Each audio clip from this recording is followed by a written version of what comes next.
আসসালামু আলাইকুম প্রিয় দর্শক শ্রোতা, দেশ এবং প্রবাস থেকে যেখান থেকে আমার এই ভিডিওটি দেখতে পাচ্ছেন তাদের আন্তরিক শুভেচ্ছা অভিনন্দন। আজকে আমি এই ভিডিওতে গুরুত্বপূর্ণ কিছু কথা বলবো। বন্ধুরা, আপনারা জানেন বর্তমানে ফার্মিং লাইন মানে গবাদি পশু পালন, আপনার পাখি পালন যেটাই বলেন, এটা খুব একটা ভালো প্রফেশন, ভালো পেশা। যদি আপনি সম্পূর্ণ সঠিক জ্ঞান নিয়ে যদি এই লাইনে আসতে পারেন, আপনি ইনশাল্লাহ সফলতা হবেন। যদি আপনি গবাদি পশু পালন করতে চান, যেমন গরু, ছাগল, ভেড়া, মহিষ, সেই ক্ষেত্রে আপনার প্রথম স্টেপে কাজ হচ্ছে জমি নির্বাচন করা। উঁচু জমি এবং নিচু জমি। যেমন উঁচু জমি নির্মাণ করবেন, এই জন্যই আপনাকে কিছু ঘাস রোপণ করতে হবে। গবাদি পশুর জন্য কাঁচা ঘাস, যদি আপনার কাঁচা ঘাসের যোগান 75% আপনার নিশ্চিত করতে হবে।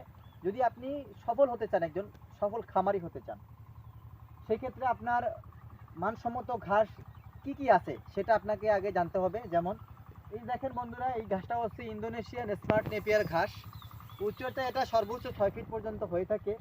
কিন্তু উঁচুতায় যদিও ঘাসটি ছোট, একটা ছোপে এতটা বেশি পরিমাণ চারা হয় যেটা অন্যান্য ঘাসে আপনি কখনোই পাবেন না। এটা আরও সুবিধা হচ্ছে, একেবারে নিচ থেকে শুরু করে 6 ফিট পর্যন্ত বা 5 ফিট 5.5 ফিট পর্যন্ত যতটুকুই আপনার ঘাসটা হয়, সারাটা ঘাস জুড়ে পাতা আর পাতা, দুই পাশ থেকে পাতা গজায়। আর এটার প্রোটিনের মান হচ্ছে 22% থেকে 25%। সেই জায়গা থেকে এটা স্ট্যান্ডার্ড একটা ঘাস। আরেকটা আপনি ঘাস রোপণ করতে পারেন ডক্টর জহিরুল ইসলাম স্যারের যারা ঘাস, সেই ঘাসটাই, দুইটা ঘাস আপনি নিশ্চিত করবেন উঁচু জমির জন্য।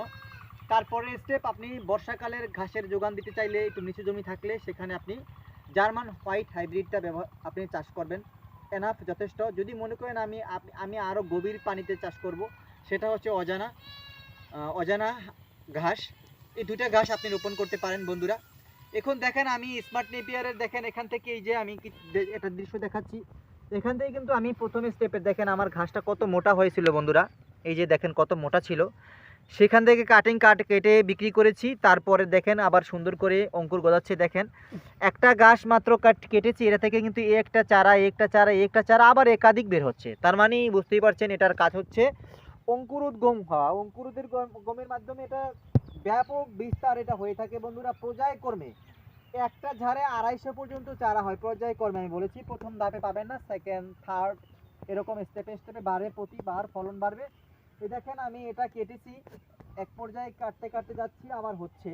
এই দেখেন এখান থেকে কিছুদিন আগে কেটেছি, এই যে এইখানে কিন্তু দেখেন কি পরিমাণ জন্মেছে। দেখেন আমি আপনাদের এটা কাছ থেকে দেখাচ্ছি বন্ধুরা। আসলে দেখেন কি পরিমাণ হচ্ছে দেখেন আসলে ফাঁকা জায়গা নাই, এতটা সুন্দর, এতটা বেশি ফলন হয়েছে মাশাল্লাহ। দেখেন এটা কিন্তু এখন আমি কোনো রকম কীটনাশক সার কিছু প্রয়োগ করিনি, তাও কিন্তু এটা হচ্ছে। স্বল্প খরচে আপনি যদি কোনো ঘাস উৎপাদন করতে চান, সেটা হচ্ছে ইন্দোনেশিয়ান স্মার্ট নেপিয়ার প্লাস জারা। সবচেয়ে high rate, high quality, high protein সমৃদ্ধ ঘাস ইন্দোনেশিয়ান স্মার্ট নেপিয়ার। তারপরের স্টেপ হচ্ছে জারা। বন্ধুরা দেখেন কীরকম করে হচ্ছে। আর এই ঘাসটার দেখেন ওখানে আমি কিন্তু আটি কেটে রেখেছি, দেখতে পাচ্ছেন ক্যামেরাতে। এটা কিন্তু পরিপক্ক মোটা কাটিং, নিচের অংশটুকু আমি আপনাদের মাঝে দিয়ে থাকি। আর যেতটুকু আপনার যেই ডগা থেকে কাটিং সম্ভব না, জার্মানেশন আসবে না, সেই কাটিংটা আমার ফার্মে আমার গবাদি পশুকে খাইয়ে থাকি বন্ধুরা। এই ঘাসের কাটিং যদি আপনি রোপণ করতে চান, প্রথম ধাপের কাটিং যদি রোপণ করতে চান, তাহলে অতি শীঘ্র স্ক্রিনে দেওয়া নাম্বারে যোগাযোগ করবেন। আমি বাংলাদেশে সুন্দরবন কুরিয়ার সার্ভিসের মাধ্যমে সমস্ত জেলাতে এই ঘাসটা দিয়ে থাকি, 100% পরিপক্ক কাটিং। বন্ধুরা, যদি ভিডিওটি ভালো লেগে থাকে অবশ্যই চ্যানেলকে সাবস্ক্রাইব করে পাশে থাকবেন। তো আপনাদের সুস্বাস্থ্য দীর্ঘায়ু কামনা করে বিদায় নিচ্ছি। আল্লাহ হাফেজ।